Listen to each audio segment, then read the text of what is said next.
blood sugar has to be controlled. Blood sugar has to be controlled from the time of admission. And there was a paper published recently in Diabetes Care, and that also it was given in a diabetes and COVID lecture in recently held ADA. They had shown that as you are giving thrombolysis in acute coronary syndrome and for stroke, immediately we need to address the blood sugar. So when you tighten the blood sugar, within 48 to 72 hours, the mortality rate even decreases. That was shown in a paper. And the blood sugar target should be maintained between 140 to 180. That is random.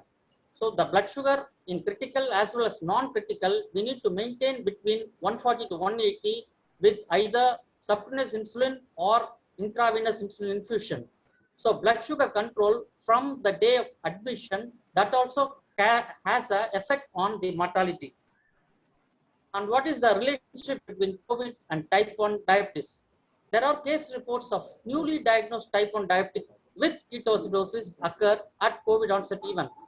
And another German study has shown that there is a statistical significant increase in DKA and severe DKA in children and adolescents with new onset type 1 diabetes and COVID. And UK study also published an increased admission blood glucose in type 1, that is increased mortality. So type 1 is not an exception in COVID. And how common the DKA in COVID? COVID has an highest DKA if poorly controlled. And when ketosis present carries increased mortality. However, the management of COVID-19 and DKA, it's almost similar to the diabetes ketoacidosis management, that is maintenance of hydration, because dehydration is the first step that has to be corrected to prevent ketosis. So maintenance of hydration, appropriate and adequate dose of insulin, and correction of electrolytes help in DKA management, whether it is COVID or any other infection. And what is the risk of thromboembolism? We all know that diabetes mellitus increases the risk of thromboembolism because in COVID, thromboembolism is more. So antiplatelets and anticoagulant are indicated, and anticoagulant is a must in hospitalized patients with moderate and severe COVID. So what is the link of ACE2 with diabetes mellitus and CV? And ACE2 is expressed in almost many organs, the lung, kidney, and heart, and even in pancreatic islet cells. So that's why new onset type 1 do occur in post-COVID patient. So the destruction of islet cell result in type 1 diabetes mellitus, and the link with ACE2 in different organs increase the CV mortality. So what are all the causes for glycemic fluctuation in diabetes patient? It may be due to irregular diet, reduced exercise, and gastrointestinal symptoms that occur during the lockdown period. So that elevates the blood sugar. The elevated blood sugar results in increased infection, and there is an interruption of the regular care of diabetes patient. So that's why they succumb to glycemic deterioration and increased incidence of infection. And the fear, anxiety, and tension also causes increased glucose level and induced glucose fluctuation. And COVID-19 can cause the increased inflammatory mediators and cytokines, results in extreme stress that causes increased hyperglycemia and ketoacidosis. And again, the therapy we use with steroids, that also cause a sharp rise in glucose because we give a tremendous dose of methylprednisolone and DEXA. After the recovery trial, almost all of moderate to severe patients require glucocorticoid for management. So the metabolic milieu gets altered, resulting in increased elevation of blood sugar. So what are all the pharmacotherapies for diabetes and COVID-19? The drugs that we use are metformin has to be given even in mild cases, but for moderate to severe cases, better to stop metformin. Metformin has an anti-inflammatory effect. So you should not hesitate in using in mild COVID, but when it occurs in moderate to severe COVID, metformin is contraindicated because during anoxic state, it precipitates lactic acidosis. Coming to the SGLT2 inhibitors, that is sodium glucose luminal transporter 2 inhibitor, that is dapagliflozin, empagliflozin and all, they should not be given when the patient doesn't take orally because of increased dehydration, because the renal glycosuria is a mechanism of action for the elimination of blood glucose. So better to avoid this drug. Then the next drug is GLP-1 receptor agonist, that is glucagon-like peptide receptor agonist, that is the exenatide and liraglutide. These should not be given during COVID illness because of its gastrointestinal side effects, and better these drugs has to be stopped in severely ill patient.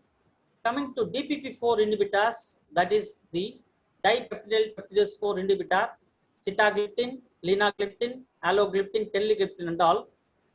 In one study published in NEJM, they have shown that sitagliptin helps in preventing mild to moderate COVID, because DP4 inhibitor, DP4 is an enzyme cofactor for viral entry and replication. So this drug holds better in mild COVID even moderate, but it should not be used in critically ill patient. And DP4 inhibitor, it is less hypoglycemia. So due to that, it's very effective in control of blood sugar without hypoglycemia. So in mild COVID patient, DP4 inhibitors has to be continued. Coming to sulfonylurea, if the patient takes adequate and the COVID is mild to moderate, if the patient blood sugar is under good control with sulfonylureas, better not to avoid this drug. But we should be very cautious, because if the patient doesn't take orally, it will result in hypoglycemia. So sulfonylurea and all the other drugs has to be given if the patient is metabolically stable and has got mild or moderate. Only when the patient goes in for severe, we need to stop this drug. Coming to pyridoxine, again the risk of fluid retention and edema, better to avoid in hemodynamic instability. Coming to insulin, insulin is the drug of choice in whatever state, whether it is mild, moderate or severe. The blood sugar is not under control even in mild COVID state, better to start insulin. In moderate to severe, better we go for insulin, stopping all the other drugs. And insulin is the drug of choice in critically ill patient. How to give insulin? It's based on the blood sugar. If the blood sugar is on a higher end, go for subcutaneous regimen. If the blood sugar is very high and patient is in ketosis, better to start insulin as an insulin infusion form. And coming to ACE, angiotensin converting enzyme inhibitors and angiotensin receptor blockade, that is the enalapril, captopril, ramipril and all, and losartan, telmisartan and all. There are lots of controversies that due to increased ACE2 expression, there is increased susceptibility of infection, but most of the studies have shown that there is no uncertain risk of increased susceptibility. So better to continue the ACE and ARB the patient is taking, because these drugs are class drugs having a number of beneficial effects on cardiovascular event, because COVID is a cause of vascular dysfunction, and this ACE and ARB has a role on endothelial dysfunction. Coming to aspirin, use of aspirin, again it is indicated because COVID and diabetes has a procoagulant state. So it helps in prevention of cardiovascular disease during COVID infection. If the patient is on aspirin, we need to continue as for secondary prevention. Coming to statins, it has a risk of increased transaminitis and myositis. So it has to be individualized. And is there any recommendation for management of diabetes during COVID-19? There has not been enough evidence-based medicine specific for COVID-19 management in diabetes. We need to follow the routine management that we follow for any other infection. In mild cases, if the patient is under good control, continue the oral drugs, what he is taking. In moderate cases, not in any hypox state, not in requiring any oxygen therapy. Again, if the blood sugar is stable, continue the same drugs, what is following. If the patient is severe or critically ill, go for insulin. And we need to control blood sugar from the detection of COVID-19, because many papers have been published stating that if you control blood sugar from the diagnosis, and many papers have shown that admission hyperglycemia has an effect on the mortality. And we need to follow the sick day rules for all the patients with diabetes and COVID-19. The sick day rules is nothing but many of the patients likely to withdraw the drug because during sick days they don't take anything, so they will avoid oral drugs. That should not be done. If the patient is not on oral diet, go for IV fluids, and if the patient takes oral diet, we can take very well the oral anti-diabetic agents. So good glycemic control is must for medical care and improved prognosis. And coming to steroids that we use in many centers, they use methylprednisolone or DEXA. And dexamethasone has been highlighted by recovery trial that it helps in prevention of progression to severity. But one of the important side effects of this steroid is uncontrolled hyperglycemia. So we need to, because steroids is a must in management of COVID-19.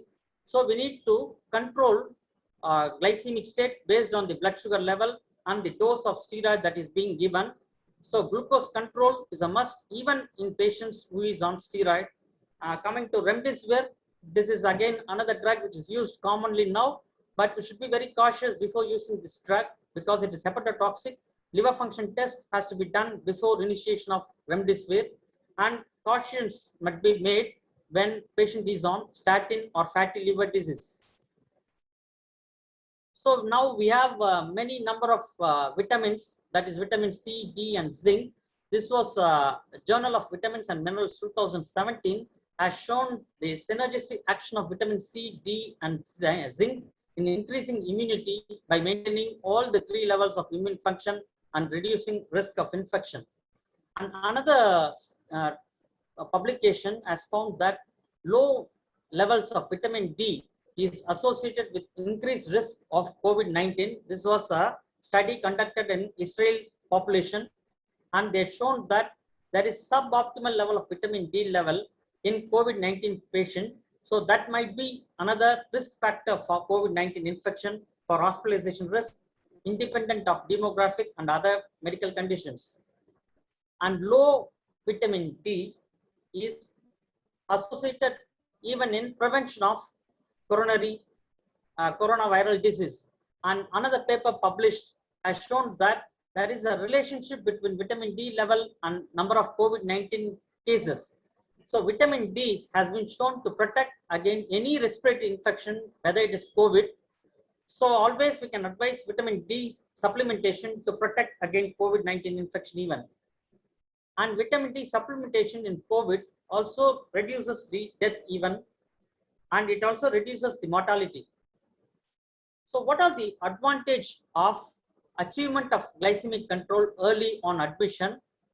If we control appropriately the glycemia, that is the target maintained between 140 to 180, fasting between 80 to 130, and 2 hours postprandial between 140 to 180, it reduces the length of hospital stay. It not only reduces the length of hospital stay, it also reduces the mortality, and the long stay of hospital, it reduces the hospital expenses. So good glycemic control is a must in all COVID patients, whether it is mild, moderate or severe. And this is about continuous glucose monitoring system in COVID-19. We measure with self-monitoring blood glucose by glucometer, and here the study which has shown that the patients have worn the continuous glucose monitoring in the abdomen, and it monitors almost for 24 hours continuously without any interpretation. And it was found that those who have maintained 70%, that is time in range, that is 70% of time they should maintain blood sugar between 70 to 160 by giving an appropriate dose. It was shown that when you manage with this CGMS, there was reduction in adverse outcome. So what about the role of HbA1c? HbA1c is an indicator of previous 3 months average. It doesn't help in day-to-day management, but it is a marker for mean glucose, whether the patient had been under good control or not. So CGMS in combination of HbA1c helps in reduction in adverse outcome. And it was found that there is an increased glycemic variability due to usage of steroids and the inflammatory mediators. So increased glycemic variability has an adverse event. So by CGMS, this glycemic variability can very well be managed, and the dose can be adjusted very well with use of this CGMS. So what are the considerations that we must do for patients with diabetes? The prevention is the best method, because prevention from COVID itself prevents the disease. So continuous regular glucose monitoring therapy, periodic blood checkup, and maintenance of ideal blood sugar helps in prevention of infection and minimize the exposure to SARS-CoV, and ACE2 and ARBs has to be taken. And COVID-19 with diabetes, the patient is asymptomatic and good glycemic control, home care is better. The patient is symptomatic, even non-severe, and if he got metabolic deterioration, better to get admitted and therapy as of SARS-CoV-2. And if the patient has severe illness with metabolic derangement, better to admit in ICU, because periodic monitoring with intravenous insulin infusion helps in preventing the mortality. And the comorbid control has to be taken care, particularly the hypertension. So this is the British Endocrine Society position statement. As per this statement, they state that if the patient has a good glycemic control, he can very well continue the prescribed medication. All diabetic patient has to monitor blood sugar regularly, particularly during lockdown, because of sedentary life, and they themselves adjust the dose. And home-based exercise is a must to prevent the metabolic deterioration, and avoid crowds and limit close contact, and avoid non-essential travel. So safety measures has to be adopted: hand hygiene, respiratory hygiene, social distancing, and high risk group, as they are more prone for this viral illness.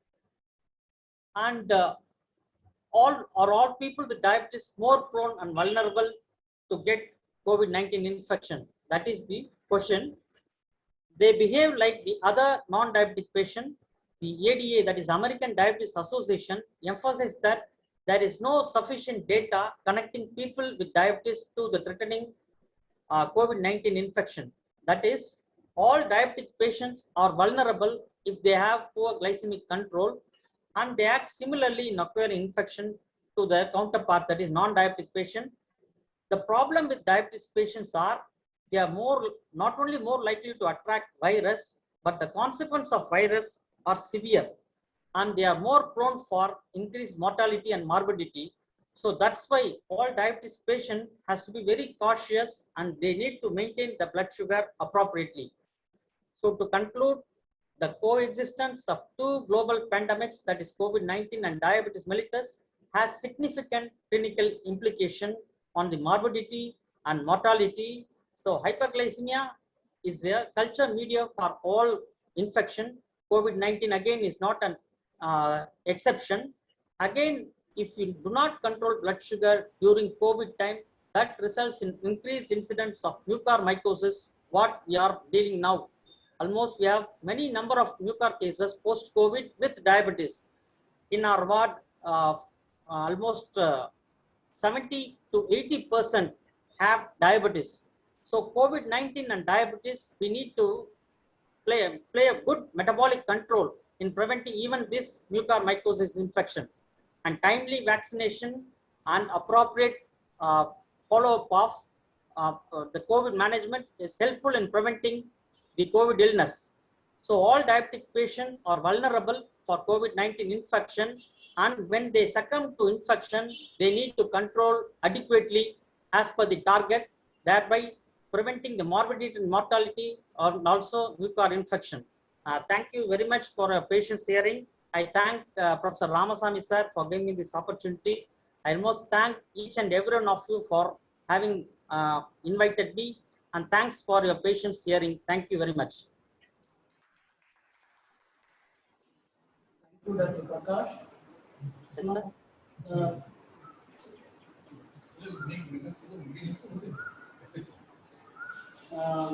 there are a few questions. Yes, sir. From the audience.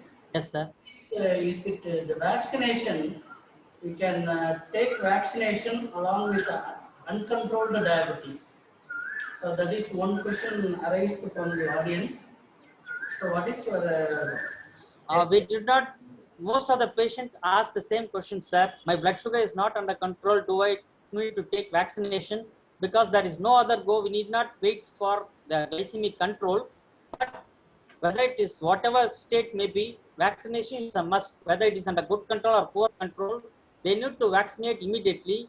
The problem is with the hypertensive patient, because the uncontrolled blood pressure, they do have some symptoms after vaccination.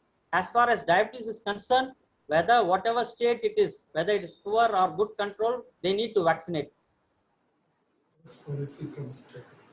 and another one question from Professor Professor from Community Medicine, the post-COVID diabetic status, consequences of hyperglycemia in post-COVID period.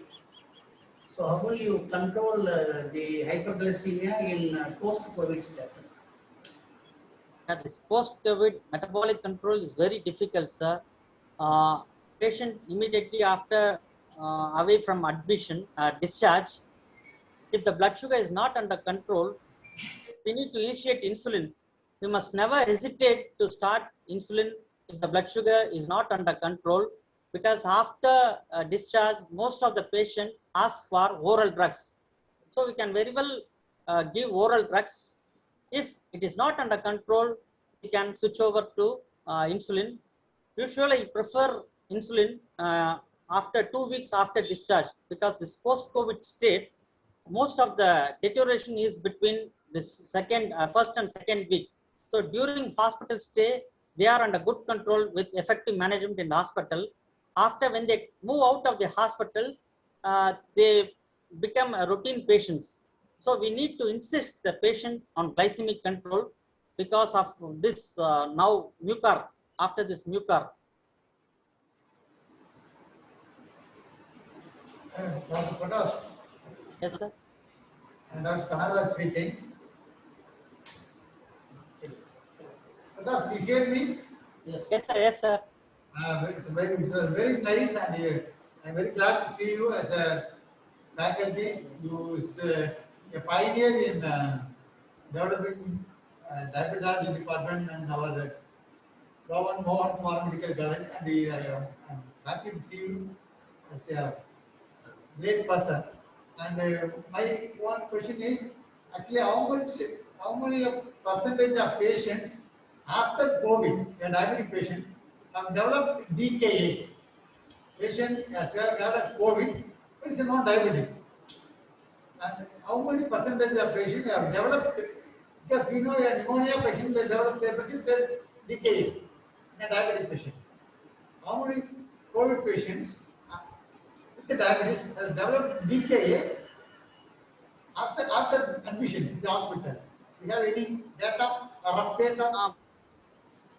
Post-COVID, we have seen metabolic deterioration, that is higher blood sugar levels, sir.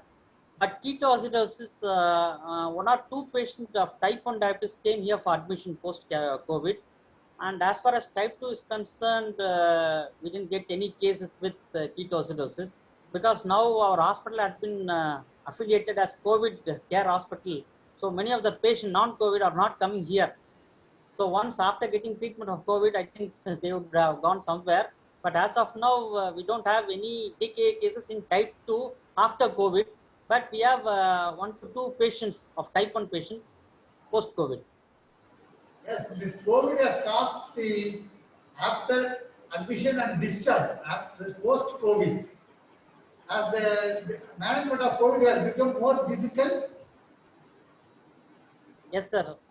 Post-COVID, that first and 2 weeks, due to that long effects of the steroids, so there will be some deterioration between first and second week. After, if we control in that time with insulin, so that's why I prefer insulin even at discharge for a 2 weeks period. Then only I go for oral drugs. So this post-discharge period, it's very difficult to control. Many of the patients require, if they are not willing for insulin, we need to give umpty number of drugs 3 different oral drugs. So that is the issue of post-COVID glycemic management after discharge. But after 2 to 3 weeks, they go for their routine doses. The 5 questions, sir, and actually it's fantastic lecture. I am really happy and I congratulate you on the fine lecture. Thank you. Thank you, sir. Thank you, sir. Dr. Prakash, Yes, sir. one question from the HOD of anatomy. The Yes, sir. Delta variant COVID-19 and its relation to the diabetes mellitus. I don't know, sir. This is new Delta variant. There is no specific on Delta variant and diabetes. As I said earlier, any infection, poorly controlled diabetes has an increased vulnerability for any infection, whether it is Delta or whatever infection may be. So good glycemic control prevents the occurrence of infection. Thank you. Thank you. So regarding Canada's question, the incidence of diabetic ketoacidosis with the COVID-19 patient in our institution, we faced only type 2 diabetes. Only one patient admitted with the cohorts 9/25 with uncontrolled diabetes. The second day or third day, it seems, after parenteral steroid, this patient developed ketoacidosis. We gave the in parenteral insulin, then the patient recovered. So this is happened after 12th day, 13th day only the patient was discharged. That is only one patient we come across. So far we have treated how many patients? We had a patient COVID-19 gestational diabetes mellitus with ketoacidosis, and that patient was in 36 week, and it fared better, and delivery was conducted after that. Even both mother and child were doing fine. Ketoacidosis in pregnancy, we had a case. COVID-19 ketoacidosis with pregnancy, TDM.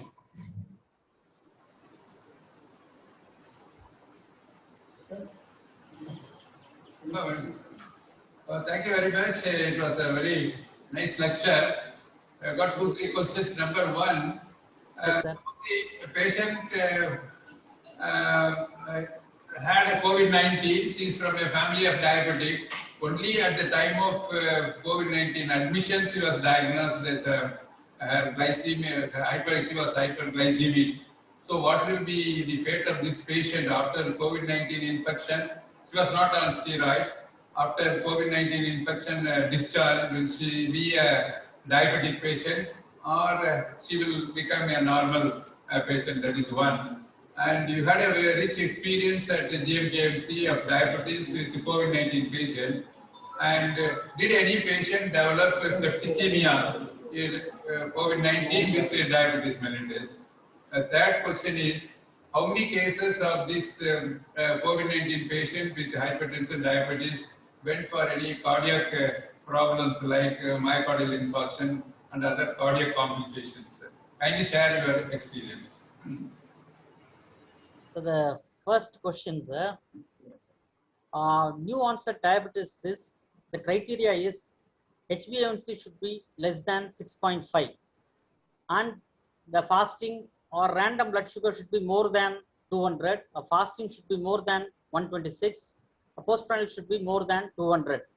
So new onset diabetes is defined as when HbA1c is less than 6.5 and elevated blood sugar. So that is new onset diabetes. And if the HbA1c is more than 6.5 and the blood sugar is high, that is meeting the diagnostic criteria, that patient is called as pre-existing diabetes. He has already had a diabetes, but he did not know. So he came to the hospital. Only when we checked the blood sugar, he came to know. So HbA1c more than 6.5 and elevated blood sugar are reaching the targets of criteria.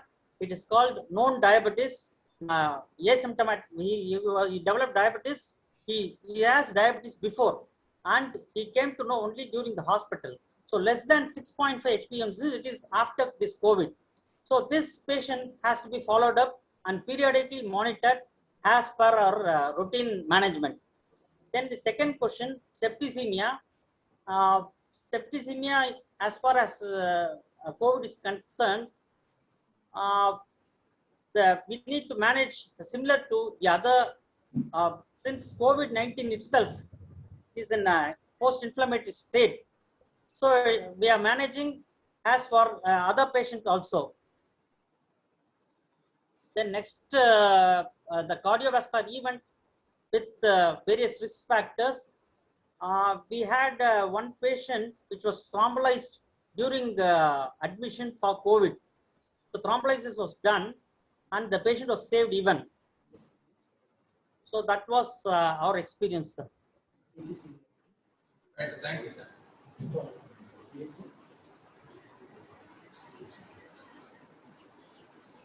So, thank you, Dr. Prakash.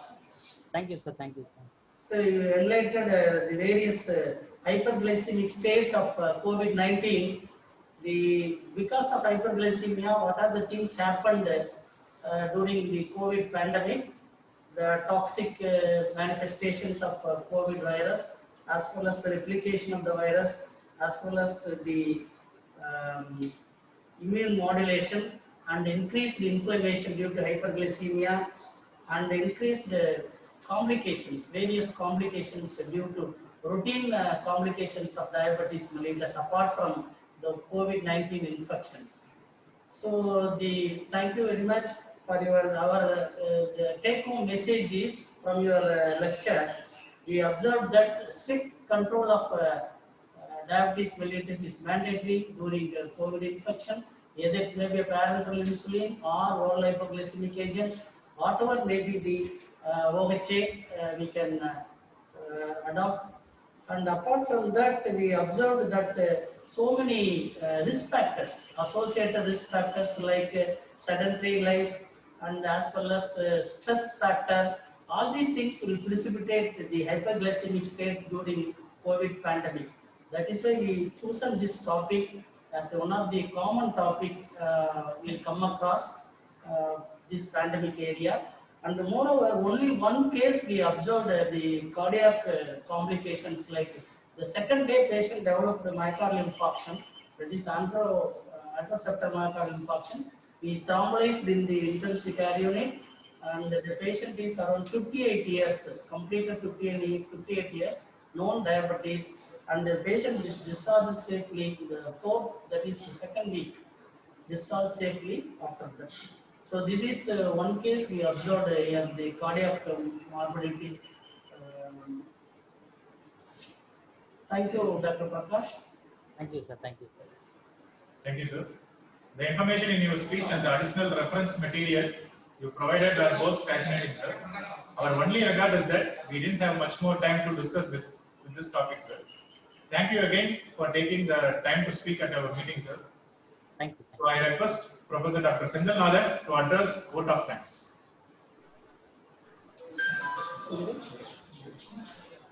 Good afternoon, everyone. We are there at the end of this lively gathering. I deem it as a great honor to express a few words of warmth and gratitude on behalf of my Department of Medicine. To begin with, I would like to thank our guest speaker, Dr. P. Prakash, diabetologist, for enlightening us with his knowledge on COVID-19 and diabetes mellitus. It was really informative and full of knowledge. I'm pretty sure that the knowledge shared by him will definitely help us in our future. I would like to express my deep sense of gratitude to our chairman, Mr. J.S. Satish Kumar sir, for his logistics support and guidance to conduct this webinar. My hearty thanks to our beloved Dean, MS, BP ma'am, Controller Examiner, and DMS sir, who have stood by us, guided us, led us, and motivated us. An event of this dimension cannot happen overnight. I would like to thank my team, Department of Medicine, guided by our head of the department, Dr. Ramasamy sir, for this involvement and willingness they have expressed to make this webinar a successful. To wind up, I would like to thank my colleague of all other department, junior residents, CRI who have attended this webinar virtually. Have a wonderful day. Thank you. I will thank the Panchacharam as well as IT people for their coordination for this webinar. Thank you very much. Thank you, Dr. Prakash. Thank you, sir. Followed by national anthem. National anthem.